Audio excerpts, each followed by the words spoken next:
suspects are being. One case involves the FBI is now offering $100,000 to see if the police are releasing. Welcome to Missy Mysteries and Happy Halloween. Buckle in because you're about to hear real-life encounters to fill your Halloween with lots of scares. The first story is a real-life encounter from your host of Misty Mysteries. My great-grandfather fought in World War II. He didn't tell us much about it because he preferred not to talk about it, but one thing we did know is he fought on the Pacific Islands. I don't know much more than him fighting on an island. He was one of the only ones to survive out of the men he came to the island with. Fast forward many years, he and my great-grandmother settled down in a smaller town in Southern California. They bought an orange grove to build their home on, and from the start the location the house could be built on the property changed due to being told about burial grounds on the property. The whole family at some point lived in my grandparents' home, but there was always more in the home than the living people that came in and out. This ranged from spirits my mother believed my aunt brought in when she played a Ouija board, spirits we weren't sure where they came from, and some of my grandpa's war buddies. Multiple members of my family had seen walking around the backyard, and one time even was invited in for a sandwich from my brother. Another I would see sitting in a chair we all knew was my grandfather's chair. When my grandfather passed away, we stopped seeing these men, and we never truly tied them to my grandpa till years later when we looked through old photos and found a picture of my grandpa with these two men in their uniforms. Me and my two siblings both recognized these men as the men we would see around my grandparents' house. This next encounter comes from a friend from a ghost encounter group. Growing up, I had two imaginary friends, aka ghosts. I don't remember actually playing with them or even interacting with them. I just remember seeing them around when I was very young. They were two little girls. I remember them wearing big bows in their hair and white dresses. Looking back, they were dressed as if they were in the early 1900s. Recently, at a family reunion, the topic of my imaginary friends was brought up. My mom only remembered one of the girls' names because it was really unique. It was Della. At this time, my grandpa perked up in surprise because apparently one of my mom's imaginary friends, which were also two little girls, had the same freaking name. That alone is really freaking weird, but especially freaks me out because it's such an uncommon name. I have a hard time believing it is a coincidence that we both would just make it up. Recently, I was talking to my older sister about this, and I learned something new that makes it extra weird. You see, my sister is what I would call sensitive to the paranormal. I think the term is clairsentient. She is always picking up vibes, good and bad, in historical and old buildings and antique stores. Well, it turns out she also saw two little girls when she was little. However, she didn't like them and immediately told them to go away because she didn't want to play with them.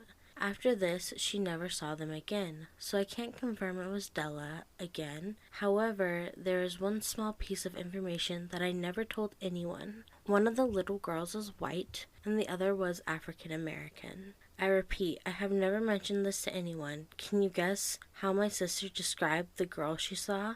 Two little girls wearing white dresses with big bows in their hair. One was white, and the other was African American. So basically, three women in my family had the exact same imaginary ghost friends with the exact same description and names.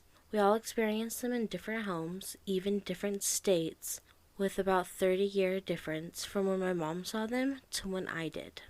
My next encounter was sent in by a listener of the podcast on the Misty Mystery Facebook. Last night, I had some friends come over to pick up some furniture I did not want anymore. They live in an old house behind a funeral home, which was owned and once connected to the funeral home. As we worked, they were talking about hearing children laughing and running through the house at all hours. After we loaded the furniture, it was late, and we were sitting at the kitchen table, and all of a sudden we heard a child laughing somewhere outside. I don't have any neighbors that have children, and being it was about 1 a.m., there would not have been any children outside alone. My windows were open, and this laugh was very clear in a mix between a giggle and a cackle that went on for a couple of seconds. It was fascinating and unnerving at the same time, and hoping I never hear it again if I'm home alone. My next encounter isn't exactly a ghost encounter, but a Bigfoot encounter that a state trooper from Michigan had to tell. It usually happens at night around 3 a.m., but sometimes during the day, they follow me now when I'm in the area after I have left them food. They always follow uphill in my blind spot like soldiers do.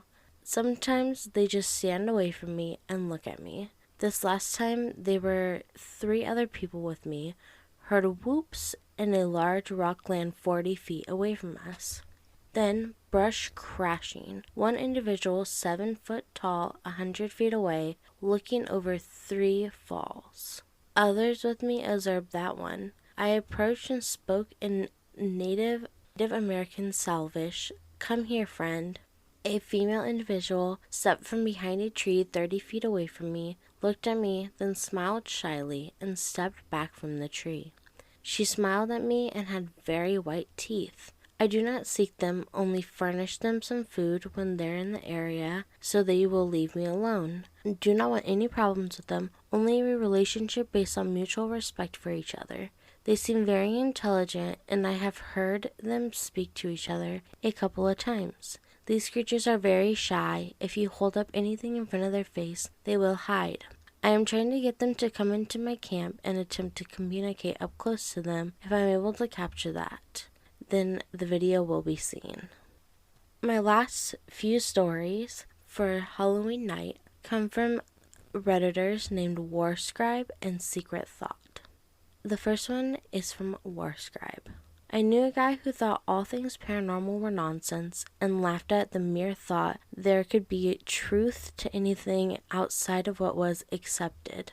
He told me a story of his, though, that really surprised me. He was in his late 50s, and his entire life, for as long as he could remember, he had a dream he was standing in a field.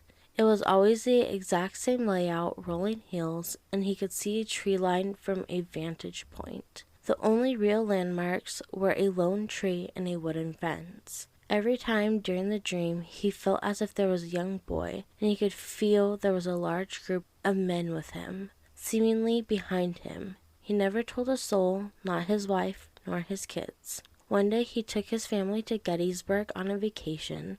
That exact vantage point was the Union high water line during the battle.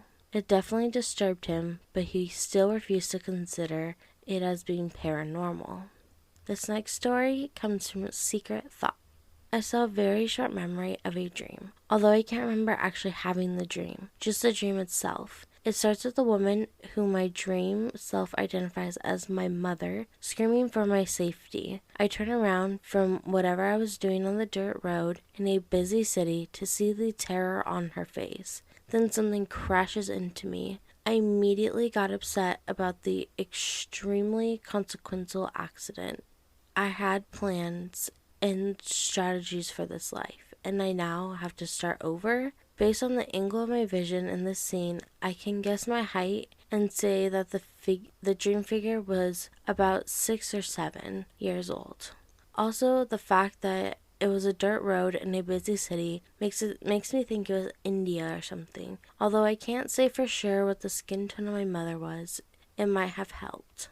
Although this sounds like a fatal car crash, but the road was a dirt road, which seems really weird. I have slight memory of looking out of a window at a small walled courtyard, feeling some pride about it and the dozen, maybe up to 100 people who used it, maybe of whom were my offspring, and smiling a goodbye blessing. I remember as a very small child spending a long time trying to figure out why I had chosen to be born this time as a girl, since everything that I was learning about the world seemed told to me that I was categorically better to be a boy instead. Oddly, I had no memory of what gender I was and 2 memories of death. I also remember thinking that it was kind of unfair to compare me with some of the other elementary school students because I could just remember things, while the others were learning them for the first time. I also remember trying to ask my mother about these memories, but being careful just in case she didn't believe in life before birth, and she didn't, so I couldn't ask anything more detailed.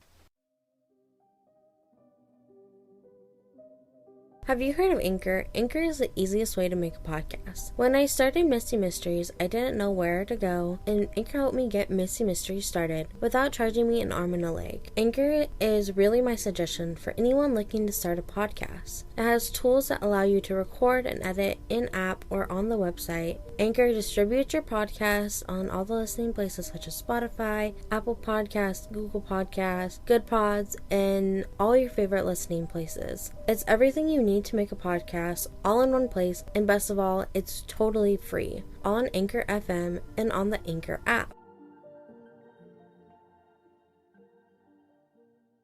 I'd like to thank you for listening to Misty Mysteries, and I'd like to wish you a very, very spooky and fun Halloween. You can follow the podcast on places like Instagram, Twitter, and Facebook to interact with me. If you want to own your own merch for the podcast, I'm so happy to say the podcast now has its own merch store. And even if you don't really want to commit to owning shirts or sweaters just yet, the store also has mugs and masks. And I am working on bringing you some more stickers and maybe some unique stickers. You can find the podcast on all your favorite listening places such as Good Pods, Google Podcasts, Apple Podcasts, Podbean, Spotify, and so many more. As always, I will see you on Wednesday. And I hope you have a great and safe, spooky Halloween with lots of baked goods, food, and candy, and that you get to watch all of the scary movies or spooky Halloween movies.